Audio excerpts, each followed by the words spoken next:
High বন্ধুরা, welcome to my channel and my ID. বন্ধুরা, আজকের ভিডিওর আলোচনার বিষয় হলো বাংলা বর্ণমালার পরাশ্রয়ী বর্ণ অনুস্বর নিয়ে। বন্ধুরা, অনুস্বর একটি পরাশ্রয়ী বর্ণ বা ধ্বনি। কেন পরাশ্রয়ী? বাংলা ভাষায় 50টি বর্ণের মধ্যে 3টি ব্যঞ্জন বর্ণ রয়েছে বন্ধুরা, পরাশ্রয়ী বর্ণ, বা এগুলোকে পরাশ্রয়ী ধ্বনিও বলা হয়। কেন বলা হয়? এই বর্ণ 3টি নিজে নিজে কোনো উচ্চারণ বা ধ্বনি হিসাবে ব্যবহৃত হতে পারে না। এই 3টি হলো বন্ধুরা, ওই যে কি বলে, বিসর্গ, অনুস্বর, বিসর্গ, অনুস্বর, আর একটা হলো বন্ধুরা চন্দ্রবিন্দু। হ্যাঁ, এই 3টিকে বলা হয় পরাশ্রয়ী বর্ণ বা পরাশ্রয়ী ধ্বনি।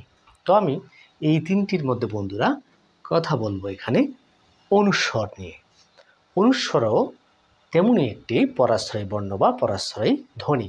কেননা এই 3টি পরাশ্রয়ী ধ্বনি বা বর্ণ শব্দের মধ্যে নিজে নিজে কোনো সাউন্ড, ধ্বনি বা এরকম আওয়াজ ক্রিয়েট করতে পারে না।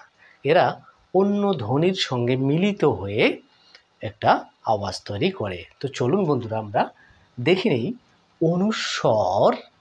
অনুস্বর। দেখুন, আমরা কিন্তু ছোট্টকালে শৈশবে একটু ভুলভাবেও কেউ কেউ উচ্চারণটা করে থাকি, তাই না? কীরকম?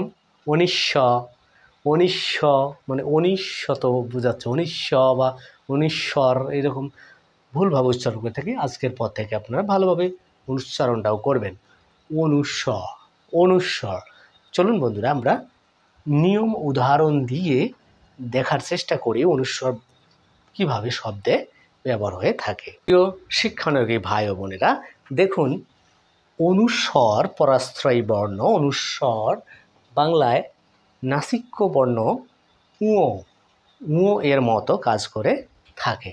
উদাহরণ দেখুন, বাংলা এভাবে আমরা লিখতে পারি, ঙ দিয়ে বাংলা।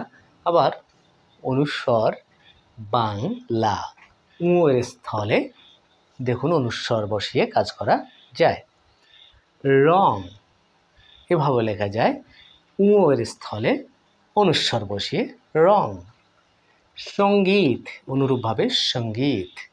সঙ্গে দেখুন ঙ এর স্থলে অনুস্বর বসেছে। তাহলে আমরা উদাহরণ থেকে কি বুঝলাম? বাংলায় ঙ যে বর্ণটি রয়েছে তার বিকল্প হিসাবে ব্যবহৃত হয়ে থাকে অনুস্বর। তবে এখানে বিষয়টা হলো যে এরা একজন আরেকজনের অনেকটাই পরিপূরক। আমরা দুভাবেই কিন্তু শব্দগুলো লিখতে পারবো বা ব্যবহার করতে পারবো। এ হলো বন্ধুরা অনুস্বর পরাশ্রয়ী বর্ণ হিসাবে তার ব্যবহার। আর একটি কথা, পরাশ্রয়ী বর্ণগুলোর উপরে কিন্তু মাত্রা হয় না বন্ধুরা, কখনোই এরকম হয় না। পরাশ্রয়ী বর্ণ বিসর্গ আছে, বিসর্গের উপরে কিন্তু মাত্রা হয় না বন্ধুরা। আর একটি আছে চন্দ্রবিন্দু, এটার উপরে কিন্তু মাত্রা হয় না বন্ধুরা। তাহলে পরাশ্রয়ী বর্ণের উপরে মাত্রাও হয় না, মাত্রাবিহীন বর্ণ। তো বন্ধুরা, আমরা আজকে পরাশ্রয়ী বর্ণ হিসাবে অনুস্বরের ব্যবহার শিখলাম। বন্ধুরা, শিক্ষণীয় ভিডিওটি ছড়িয়ে দিতে পারেন সকল বন্ধুবান্ধব ও পরিবারের সকলের মাঝে। ভালো থাকবেন সবাই। অন্য কোনো ভিডিওতে দেখা হয়ে যাবে। Thank you so much for watching. Bye by.